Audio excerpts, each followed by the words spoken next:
Hi, I'm Joan Shay, an instructor with iquilt.com. I'm happy to share with you today my technique for making traditional stems.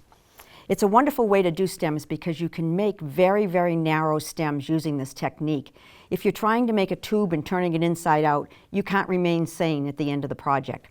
So the way that I do this is I just mark the single line of where the stem is going to be. In other words, I don't mark both sides of where the stem is.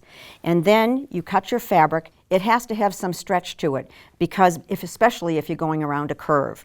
You're going to fold it together so that it's wrong sides together. Now this is the raw edge and over here is the folded edge. I never iron my piece because I don't feel that a stem has a crease on one side, so I just always leave it unironed. And the placement of this fabric is to take the raw edge and place it ever so slightly over the line that you've drawn. One other thing to remember is if you need a finished edge on one end, because it's the stem that will show, before you fold it together, you fold it up 1/4 of an inch and then you fold it in half and you will have a finished edge after you've sewn this. So you're going to place it just so that it's slightly over the curve. After you've done that, you're going to take a matching thread and you're going to sew right through the center of the diameter. Now we started with a piece of fabric that was 1 inch wide. We fold it in half, it's a 1/2 inch. So now when I've sewn through the center, I've made a 1/4 inch stem. You can put these on by sewing machine if you'd like, but first of all you have to go down and thread your sewing machine and all that time. By the time you get down there, I could have this stem put on here. You want to make sure that this is a small stitch. You don't want a great big old running stitch here.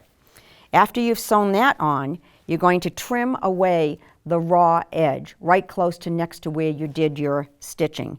And then you simply turn this over and applique up the other side. And you have a wonderful stem that lays nice and flat. So if you have this is a little example of once it's been appliqued on the other side.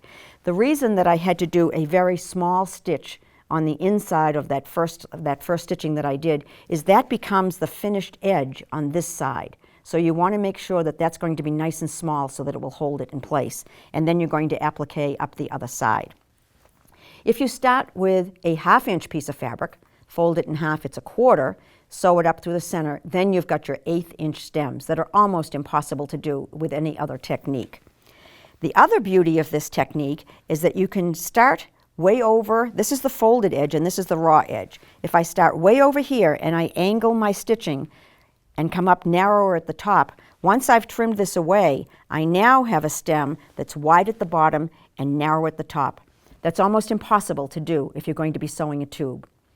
If you join my class, you'll find this tip and many other tips along the way that you'll be able to apply to not only my type of quilting, but to any quilting that you do in general.